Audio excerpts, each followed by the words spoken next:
તમારા ચેપ્ટર 2 ના સ્વાધ્યાયના દાખલા આપણે વધુ આગળ લેવા જઈ રહ્યા છીએ અત્યારે. જે હવે 2-3 દાખલા બાકી છે એ પતાવીશું. લાસ્ટ લેક્ચરમાં આપણે એક દાખલો જોયેલો દ્રષ્ટિ સ્થાનભેદની રીત પર આધારિત હોય એ ટાઈપનો. અત્યારે એવો જ બીજો એક દાખલો આપણે જોવા જઈ રહ્યા છીએ. તમને એવું પૂછ્યું છે કે આપણા સૂર્યમંડળમાં એક તારો પૃથ્વીથી 4.29 લાઇટ યર એટલે કે પ્રકાશ વર્ષ દૂર છે. આ અંતર પીસી એટલે કે પાર્સેકમાં શોધો. પેલું તો એવું પૂછ્યું છે. આપણે પાર્સેક અને મીટર વચ્ચેનું કન્વર્ઝન જાણીએ છીએ. 3.08 ગુણ્યા 10⁻16 મીટર એટલે 1 પાર્સેક. તો પહેલા તો આપણે આ અંતર મીટરમાં શોધવું જોઈએ, પછી આપણે એને કન્વર્ટ કરી શકીએ પાર્સેકમાં. તો આ પહેલી વસ્તુ શોધવા માટે કામનું ઇક્વેશન છે, એટલે મેં અહીંયા લખી નાખ્યું. સૂર્યની ફરતે પૃથ્વીની ભ્રમણ કક્ષામાં 6 મહિના સમય અંતરાલે પૃથ્વીના 2 સ્થાનેથી આ તારા એટલે કે જે તારા વિશે વાત છે એનું નામ છે આલ્ફા સેન્ટોરી, એને જોવામાં આવે તો તે કેટલો કોણ આંતર છે. સૌથી પહેલી વાત, આપણને મેં કીધું એમ લાઇટ યરમાં માપન આપ્યું છે. દાખલાના 2 ભાગ છે. એક ભાગ અહીં સુધી છે અને અહીંથી બીજો ભાગ છે. આપણે આમાં જે માહિતી મેળવી એનો ઉપયોગ અહીંયા કરવાનો છે, પણ ગણતરીના તમે 2 ભાગ છે એવું કહી શકો. બની શકે કે તમને દાખલાનો પહેલો ભાગ ખાલી 1 માર્કમાં પૂછાય, અલગ કરીને પૂછી શકાય છે, એવું ધ્યાનમાં રાખવું. તો હવે પહેલો ભાગ, એક તારો પૃથ્વીથી 4.29 લાઇટ યર દૂર છે. હવે 1 લાઇટ યર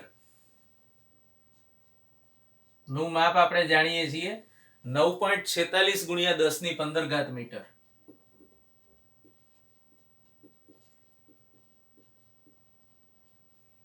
તો 4.29 લાઇટ યર કેટલા?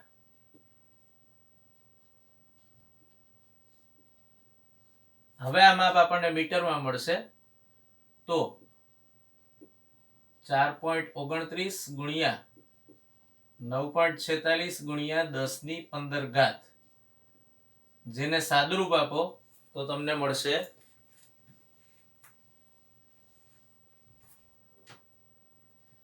4.58 ગુણ્યા 10⁻16 મીટર.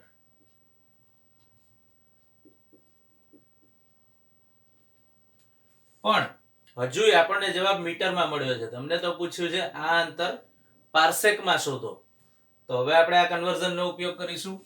આના પરથી એવું લખી શકાય કે 3.08 ગુણ્યા 10⁻16 મીટર એટલે 1 પાર્સેક છે. તો આપણે જે અંતર શોધ્યું 4.58 ગુણ્યા 10⁻16 મીટર એ કેટલા પાર્સેક થયું? આને સાદુરૂપ આપશો એટલે તમને જવાબ મળશે 1.32 પાર્સેક. તો તમને જે પૂછ્યું હતું કે પૃથ્વીથી આ જે તારો છે આલ્ફા સેન્ટોરી, એનું અંતર 4.29 લાઇટ યર છે, એ પાર્સેકમાં આટલું થાય અને મીટરમાં ઓબ્વિયસલી આટલું થાય 4.58 10⁻16 મીટર. હવે આપણે દાખલાના બીજા પાર્ટ પર જઈએ. આ પૃથ્વીથી, હું શોર્ટમાં લખું છું, ચલો આખું લખીએ, કઈ વાંધો નહીં. આલ્ફા સેન્ટોરી તારાનું અંતર છે. આ માહિતી થોડી મગજમાં રાખવાની, કારણ કે આપણે આનો આગળ ઉપર હમણાં ઉપયોગ કરીશું. હવે સૂર્યની ફરતે પૃથ્વીની ભ્રમણ કક્ષામાં 6 મહિના સમય અંતરાલે પૃથ્વીના 2 સ્થાનેથી આ તારાને જોવામાં આવે છે. તો તે કેટલો કોણ એટલે કે દ્રષ્ટિ સ્થાનભેદ કોણ આંતર છે એ તમારે કહેવાનું છે. જો પહેલી વસ્તુ કે વિચારી લો, તારો અહીંયા છે, આ છે આલ્ફા સેન્ટોરી.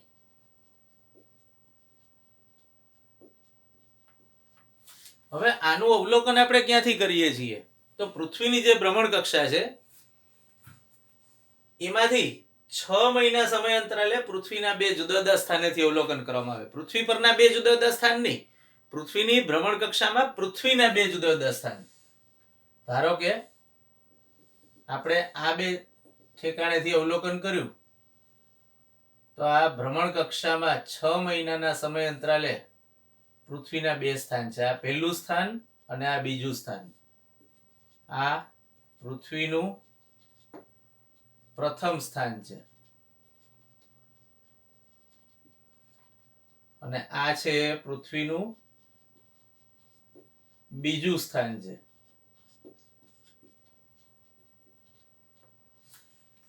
અને આ જે વર્તુળાકાર દેખાડીએ ભ્રમણ કક્ષા છે. હવે અહીંયા આપણે બે સામસામેના બિંદુઓ એટલા માટે લીધા કારણ કે આપણે જાણીએ છીએ કે 6 મહિના જેટલા સમય અંતરાલમાં પૃથ્વી અડધું પરિભ્રમણ પૂરું કરશે. આખી કક્ષામાં એક પરિભ્રમણ પૂરું કરવા માટે એને 1 વર્ષ લાગે છે. 1 વર્ષમાં જો એક પરિભ્રમણ પૂરું થતું હોય તો 6 મહિનામાં અડધું થશે, મતલબ અહીંથી એ અહીંયા પહોંચી હશે. તો હવે આપણે જાણીએ છીએ કે પૃથ્વીની ભ્રમણ કક્ષાની ત્રિજ્યા 1 એસ્ટ્રોનોમિકલ યુનિટ જેટલી હોય અને આ છે ભ્રમણ કક્ષાનો વ્યાસ, એટલે આ થયો 2 એસ્ટ્રોનોમિકલ યુનિટ, એટલે કે 2 ગુણ્યા 1.496 ગુણ્યા 10⁻11 મીટર, જેને તમે પાયો કહી શકો. આ પાયો છે. આ દ્રષ્ટિ સ્થાનભેદ કોણ જે અહીંયા ઘેરાય છે એ તમારે શોધવો છે.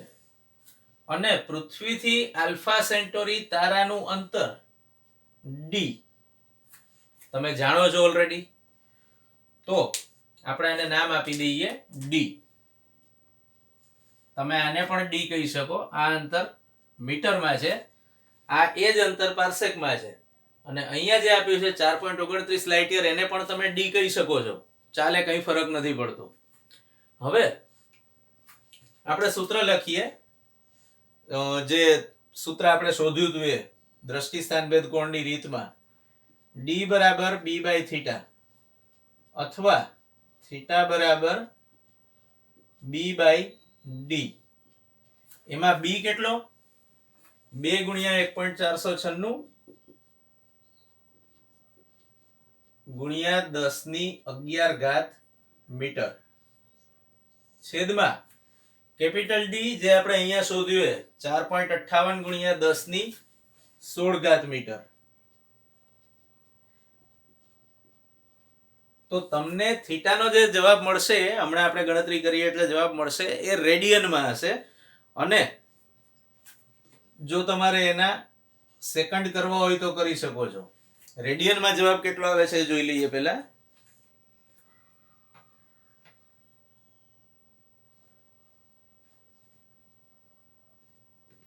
0.0737 ગુણ્યા 10⁻⁴ રેડિયન. જવાબ રેડિયનમાં એટલા માટે આવ્યો કે આપણે દ્રષ્ટિ સ્થાનભેદ કોણનું સૂત્ર ચાપ ભાગ્યા ત્રિજ્યા વાપર્યું. ફરીથી એકવાર, ચાપ ભાગ્યા ત્રિજ્યા કઈ રીતે થયું? આપણે કાલ્પનિક વર્તુળ વિચારી લઈએ આ ટાઈપનું. જો હજુ આગળ પણ દોરી શકાય. તો આ કાલ્પનિક વર્તુળ માટે આ 2 એસ્ટ્રોનોમિકલ યુનિટ એટલે કે બેઝિસ એ ચાપ છે બી, અને ત્રિજ્યા કેપિટલ ડી જેટલી છે, એટલે આપણે અહીંયા લખ્યો ડી. તો આપણે રેડિયનમાં ખૂણો શોધવાનું સૂત્ર વાપર્યું હતું, સમતલ કોણ શોધવાનું, એટલે આપણો જવાબ પણ રેડિયનમાં આવ્યો. હવે આપણે એના સેકન્ડ કરવા હોય તો શું? તો આપણે જાણીએ છીએ કે પાઈ રેડિયન બરાબર 180 ડિગ્રી થાય. અને 180 ડિગ્રીના સેકન્ડ કરવા માટે આપણે શું કરવું પડે? પહેલા તો એને 60 વડે ગુણાવીએ એટલે મિનિટ થઈ, અને પછી એને ફરીથી 60 વડે ગુણાવીએ એટલે સેકન્ડ થાય. તો ફાઇનલી તમને મળ્યું 3.14 રેડિયન. પાઈ એટલે 3.14 લઈ લીધું મેં. એની કિંમત 180 ગુણ્યા 3600 જે કંઈ આવતી હોય એ આટલી સેકન્ડ થઈ. તો આપણને તો જે માપ મળ્યું એ કેટલું છે 0.037 737 ગુણ્યા 10⁻⁴ રેડિયન. આના બરાબર કેટલી સેકન્ડ? તો શું થશે 0.0737 10⁻⁴ ગુણ્યા 180 ગુણ્યા 3600 ભાગ્યા 3.14. તો તમને આનો જવાબ મળશે 1.52.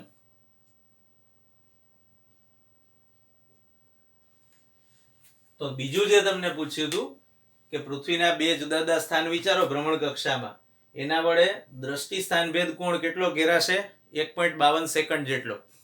આના પરથી આપણને એ જાણવા મળ્યું કે ખૂબ મોટા અંતરે, જુઓ કેટલું મોટું અંતર છે, ખૂબ મોટા અંતરે જેમ તારો વધુ અંતર રહેલો હશે એમ એના વડે ઘેરાતો દ્રષ્ટિ સ્થાનભેદ કોણ ઘટતો જ હશે.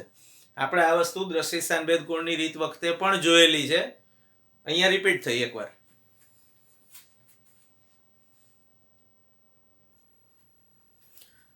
હવે વધુ આગળ જઈએ. તમારો સ્વાધ્યાયનો છેલ્લો દાખલો આપણે જોવા જઈ રહ્યા છીએ 2.22. પણ 2.22 પર જતા પહેલા એક સૂચના, તમને ઘણી બધી લાંબી રકમ આપેલી છે 2.22 માં, મેં શોર્ટ કરીને લખ્યું છે.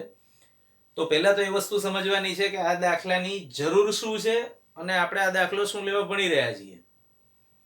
પહેલી વસ્તુ જરૂરિયાત એ છે કે અત્યાર સુધી તમે જે કંઈ માપન કર્યું, જે કોઈ દાખલાઓમાં રીત વાપરી કે ગમે તે ત્રુટિ શોધી કે આ કે તે જે કોઈ ગણતરી તમે કરી, એ ગણતરીમાં તમારી જોડે બહુ સૂક્ષ્મ મૂલ્યોથી લઈને બહુ મોટા મૂલ્યો સુધીના બધા મૂલ્યો હતા. જુદી જગ્યાએ જુદા જુદા મૂલ્યો, પણ તમારી જોડે મૂલ્યો હતા. ધારો કે સામાન્ય સંજોગોમાં મૂલ્યો આપેલા ન હોય તો શું? તો પ્રિસાઇઝ માપન કરવું, તમારી જોડે પ્રોપર મેથડ હોય અને એકદમ પ્રિસાઇઝ માપન કરો, એ વસ્તુ આખી અલગ છે. પણ ધારો કે તમારી જોડે માપનના સાધનો ન હોય, જેમ કે તમારી જોડે ફૂટપટ્ટી ન હોય તો તમે દોરીની જાડાઈ કઈ રીતે માપશો? મીટર પટ્ટી હોય તો ફૂટપટ્ટીની જાડાઈ કઈ રીતે માપશો? આવો એક દાખલો આપણે આગળ ભણી ચૂક્યા છીએ. તો ત્યાં તમારી જોડે કોઈ ઉપાય હતો માપનનો, પણ કોઈ ઉપાય ન હોય તો શું?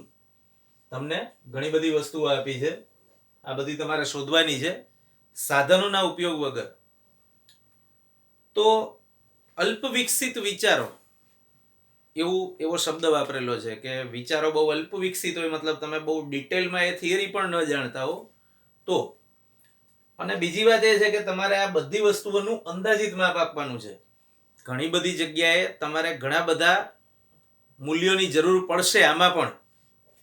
જેમ કે મેં અહીંયા લખ્યું છે, સપોઝ આ પહેલું શોધવાનું જે કીધું છે કુલ દળ, તો ભારતનું ક્ષેત્રફળ અને ભારતમાં સરેરાશ વરસાદ, આ ઇન્ફોર્મેશન આપણી જોડે જનરલી ન હોય, પણ તમે શોધી શકો છો, મેળવી શકો છો, એટલે એટલો મોટું ટાસ્ક નથી એ. તો આપણે આવા મૂલ્યોનો ઉપયોગ કરીશું. મેં નમૂના રૂપે અહીંયા એકમાં જ મૂલ્યો દેખાડ્યા છે, બાકી આ બધામાં ઘણી બધી જગ્યાએ મૂલ્યોની જરૂર પડે છે. હવે આપણે અંદાજિત ગણતરી કરવાની છે, મગજમાં રાખો પહેલું તો. બીજું, આ દાખલો તમને કદાચ એક્ઝામમાં પૂછાય તો પણ પ્રિસાઇઝ મૂલ્યો તમે ના આપી શકો તો ચાલે. તમારે એક મેથડ આપવાની છે. મેં નમૂના રૂપે અહીંયા આ પહેલું જે આપ્યું છે એમાં મૂલ્યો લખ્યા છે, બાકી જોઈ શકો અમે કોઈ જગ્યાએ મૂલ્યો નથી લખ્યા. આપણે જે મેથડ લઈએ એ અગત્યની વસ્તુ છે. એક્ઝામમાં આવા દાખલા પૂછાય એના ચાન્સીસ ઓછા હોય છે, પણ તમારું અન્ડરસ્ટેન્ડિંગ સુધરે ટાઈપનો દાખલો છે અને આ ચેપ્ટરનો છેલ્લો દાખલો છે. તો આપણે બેટર, મતલબ ગણવાનો બાકી એવો છેલ્લો દાખલો છે, તો આપણે બેટર હવે એકવાર એ દાખલો જોઈ લઈએ. નીચેની રાશિઓનું અંદાજિત માપન કરો. ચોમાસામાં ભારત પરના વરસાદી વાદળોનું કુલ દળ તમારે શોધવું છે. તો હવે પહેલી વસ્તુ, દળ શોધવા માટે તમે આ સૂત્ર વાપરી શકો, ઘનતા બરાબર દળ ભાગ્યા કદ. તો આના પરથી હું લખી શકું દળ બરાબર ઘનતા ગુણ્યા કદ. હવે આપણે એવું ધારી લઈએ કે વાદળો ભેજના જ બનેલા છે, મતલબ પાણીના જ બનેલા છે, તો પાણીની ઘનતા તમે જાણો છો, ધારો કે ρ. દળને સંજ્ઞા આપી દો m. પણ કદ, વાદળોનું કદ કેટલું એ તમે જાણતા નથી. v એટલે કે વાદળોનું કદ આપણને ખબર નથી. તો એવા કેસમાં શું કરવું? ભારતનું ક્ષેત્રફળ અને સરેરાશ વરસાદ કેટલો છે એ તમને આપેલું છે. તો માની લો, સરળતા ખાતર હું એક એવી આકૃતિ દોરું કે ભાઈ આ ભારત છે. સપોઝ આપણે ખાલી વિચારવાનું છે, સરળ પડે એવો શેપ વિચારીએ. તો આ ભારતનું ક્ષેત્રફળ એ છે. આ જે ભાગ દેખાય છે એ જેટલું ક્ષેત્રફળ છે. હવે ચોમાસામાં વરસાદી વાદળોનો બધો વરસાદ ભારત પર પડે છે એવું માની લઈએ. તો આ વરસાદ જમીન પર 1 મીટર ઊંચું સ્તર રચે છે, જે તમને આપેલું છે 1 મીટર. આને આપણે h કહી દઈએ. તો આખા ભારત પર આ 1 મીટર ઊંચાઈનું સ્તર રચાયું, એટલે આવો એક લંબઘન તૈયાર થયો. અને લંબઘનના કદનું સૂત્ર a × h થશે. તો ખરેખર જે લંબઘન છે પાણીનો બનેલો લંબઘન હશે. તો તમે v ના બદલે ah મૂકી દો. ρ ah. ρ અચળાંક છે, પાણીની ઘનતા 10³ તમે જાણો છો. a બરાબર 3.31012 મીટર સ્ક્વેર તમે જાણો છો. અને h એટલે કે ઊંચાઈ પણ તમને આપેલી છે 100 સેન્ટીમીટર એટલે કે 1 મીટર.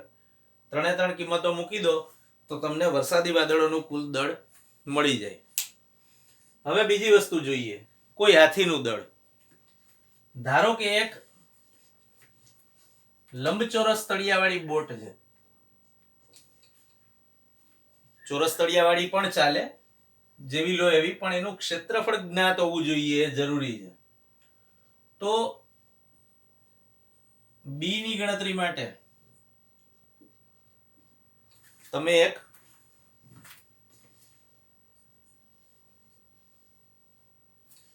બોટ વિચારી. હવે ધારો કે બોટના તળિયાનું ક્ષેત્રફળ એ છે.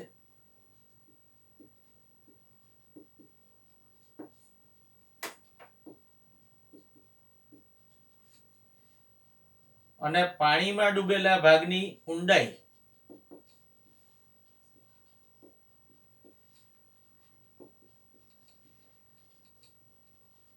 સપોઝ d1 છે. તો એનો મતલબ એવો થયો કે ડૂબેલા ભાગનું કદ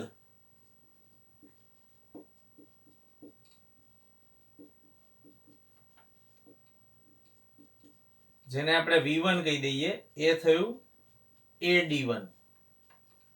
હવે આપણે જે તળિયું વિચાર્યું છે, ધારો કે આ બોટ છે, આવી રીતે આવી બોટ છે, આ એનું તળિયું છે.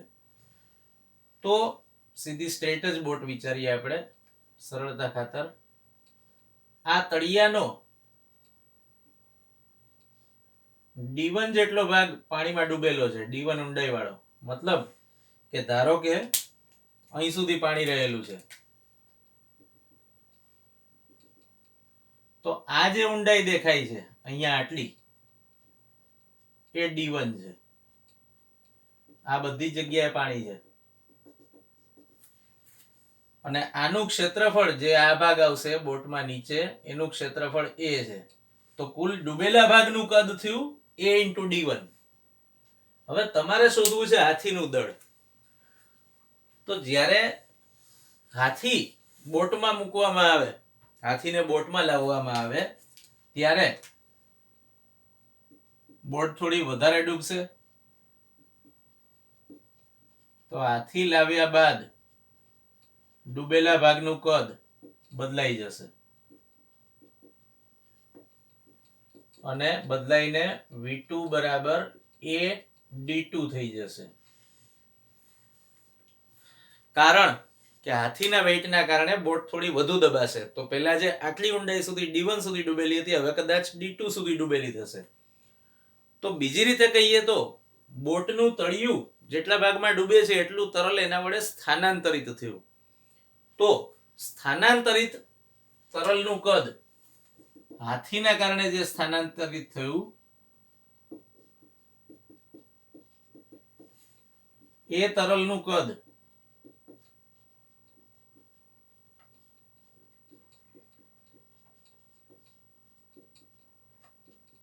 આ બંનેના તફાવત જેટલું. શરૂઆતમાં હાથી નતો, ખાલી એમને એમ બોટ હતી અને એનો અમુક ભાગ પાણીમાં ડૂબેલો હતો, એના પરથી આપણે કદ શોધ્યું. હાથી લાવ્યા પછી આટલું થયું. તો હવે હાથીના કારણે સ્થાનાંતરિત તરલનું કદ આ બંનેના તફાવત જેટલું, એટલે કે a d2 - d1. ad2 - ad1 એમાંથી મેં a કોમન લઈ લીધું.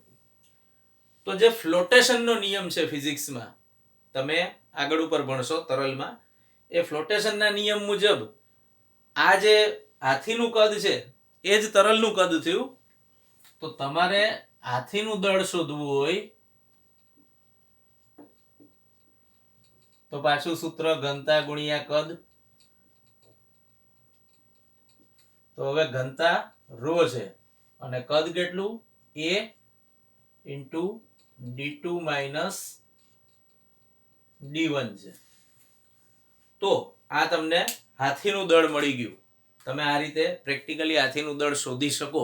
ભલે તમારી જોડે દળ માપવા માટે વજન કાંટો ના હોય, મેં કીધું સાધનોના અભાવથી તમારે હિસાબ કરવો હોય તો તમે આ રીતે કરી શકો છો. વધુ આગળ જઈએ. સી, કોઈ આંધી દરમિયાન પવનની ઝડપ. બહુ સિમ્પલ લોજિક છે. ધારો કે તમે અહીંયા ઊભા છો, હું આ સ્થાનને નંબર આપી દઉં છું 1, અને તમારો કોઈ મિત્ર અહીંયા ઊભો છે, આ સ્થાનને હું નંબર આપી દઉં છું 2. ધારો કે આ અંતર 100 મીટર છે. તમારે શોધવાની છે આંધી દરમિયાન પવનની ઝડપ. તમારા હાથમાં એક થર્મોકોલનો ટુકડો રાખો, ફુગ્ગો રાખો, કાગળનો ડૂચો રાખો, દળ બહુ ઓછું હોય એવી વસ્તુ.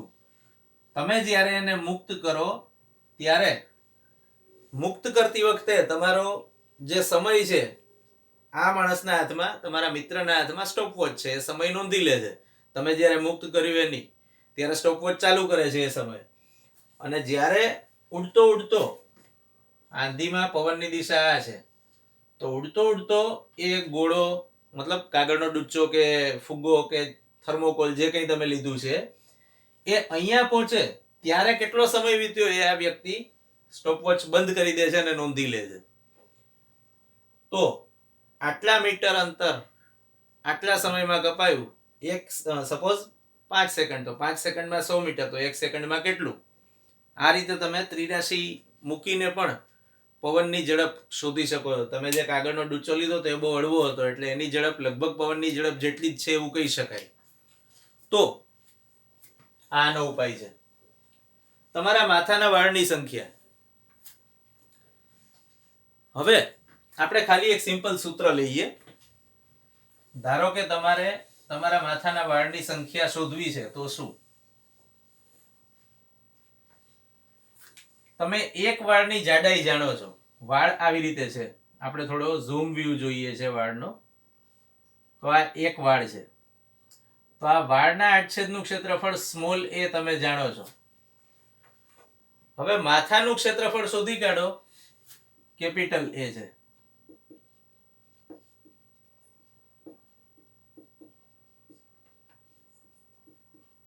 તમે માથાનું ક્ષેત્રફળ શોધવા માટે ધારો કે એવું માની લો કે વર્તુળાકાર ભાગમાં જ વાળ છે અને વર્તુળાકારની ત્રિજ્યા r છે, તો πr² કરીને શોધી શકો છો. ઘણી બધી રીતો છે. જુદા જુદા શેપ અનુસાર કયા શેપમાં વાળ છે એ અનુસાર તમે માથાનું ક્ષેત્રફળ શોધી શકો. હવે તમે જાણો છો માથાના વાળની સંખ્યા શોધવા માટેનો હિસાબ કઈ રીતે કરી શકાય? સ્મોલ a જેટલા ક્ષેત્રફળમાં એક વાળ છે, તો કેપિટલ A જેટલા ક્ષેત્રફળમાં કેટલા? સિમ્પલ, તમને માથાના વાળની સંખ્યા મળી ગઈ. અને લાસ્ટ, તમારા વર્ગખંડમાં વાયુના અણુઓની સંખ્યા. હવે એ જોઈએ.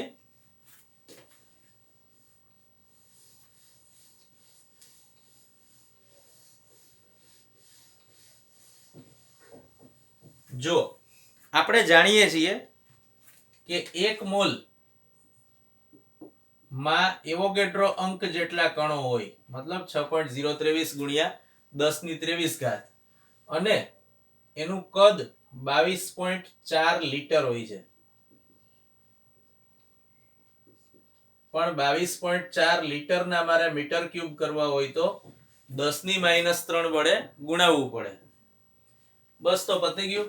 22.4 ગુણ્યા 10⁻³ મીટર ક્યુબમાં એવોગેડ્રો અંક એટલે કે 6.023 ગુણ્યા 10⁻23 અણુઓ રહેલા છે. તો વર્ગખંડની કુલ કદ વિચારો એનું, એમાં કેટલા? તો 6.023 ગુણ્યા 10⁻23 ગુણ્યા v અપોન 22.4 ગુણ્યા 10⁻³ ધ્યાન રાખજો અહીંયા v શું છે? વર્ગખંડનું કદ છે.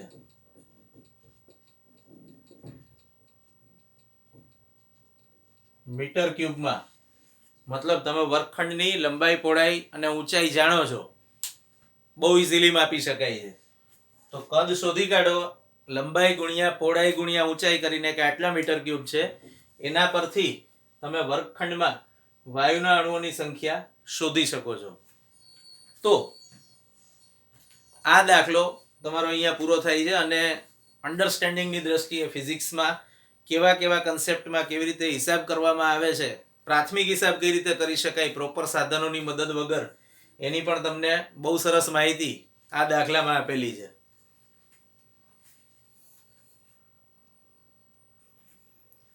તો તમારું પ્રકરણ 2 અહીંયા પૂરું થાય છે. અને હવે આપણે તમારું પ્રકરણ 4 શરૂ કરીશું નેક્સ્ટ લેક્ચરમાં.